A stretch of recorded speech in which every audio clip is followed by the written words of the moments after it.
नमस्कार दोस्तों, आज के इस वीडियो में हम बात करेंगे भारतीय संविधान के सबसे महत्वपूर्ण भाग के बारे में, जो है मौलिक अधिकार यानी कि फंडामेंटल राइट्स। दोस्तों, मौलिक अधिकार का वर्णन हमारे भारतीय संविधान के भाग 3 में किया गया है, जो अनुच्छेद 12 से लेकर 35 तक है। जब हमारा मूल संविधान बना था तब हमें कुल 7 मौलिक अधिकार मिले थे, लेकिन वर्तमान में इनकी संख्या 6 है।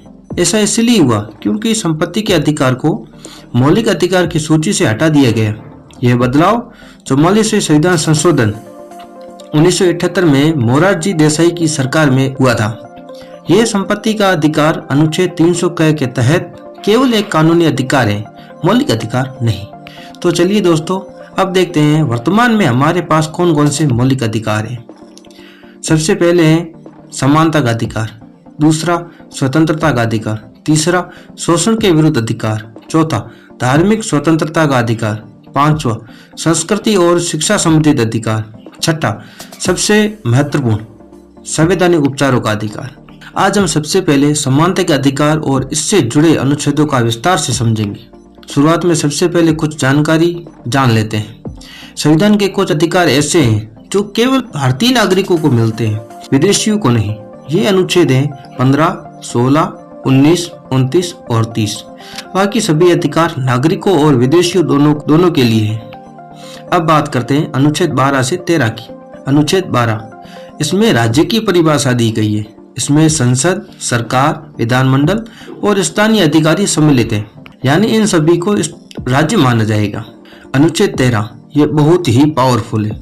यह कहता है कि भारत में ऐसा कोई भी कानून लागू नहीं होगा जो हमारे मौलिक अधिकारों का हनन करता हो।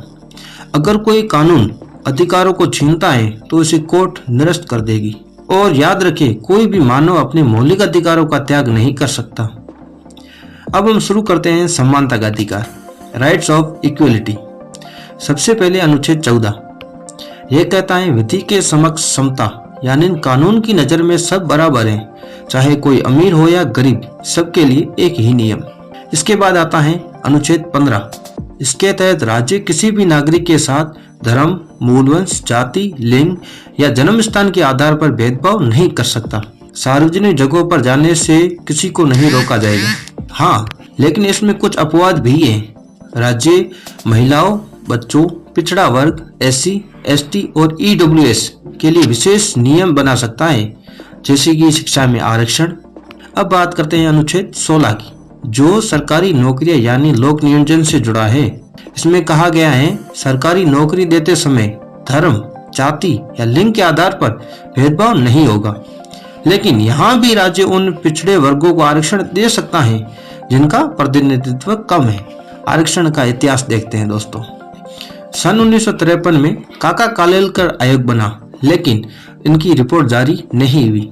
यह रिपोर्ट पंडित जवाहरलाल जी नेहरू ने बनवाया था।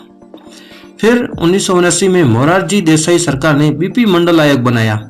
फिर 1989 से 1990 में VP सिंह सरकार ने मंडल आयोग की जो रिपोर्ट थी उसे लागू करवा दिया, जिसमें पिछड़ा वर्ग को 27% आरक्षण दिया। इसके खिलाफ विद्रोह भी हुआ। मामला सुप्रीम कोर्ट में गया, जिसे इंदिरा साहनी केस 1992 के नाम से जाना गया। यहाँ कोर्ट ने आरक्षण को सही ठहराया। समानता के अधिकार के आखिरी 2 अनुच्छेद बहुत ही महत्वपूर्ण है दोस्तों।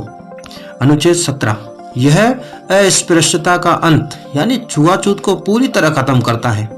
यह एक दंडनीय अपराध है।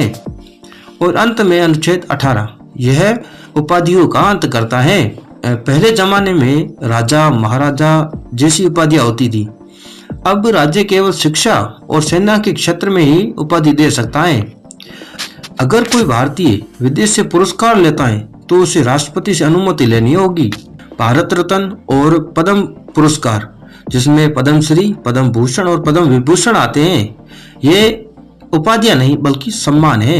इनकी शुरुआत सन 1954 में हुई थी। सन 1977 में मोरारजी देसाई की सरकार ने इसे बंद करवा दिया था, लेकिन सन 1980 में इंदिरा गांधी ने पुनः शुरू करवा दिया। तो दोस्तों, यह था मौलिक अधिकारों का पहला भाग, जिसमें हमने समानता के अधिकार को समझा।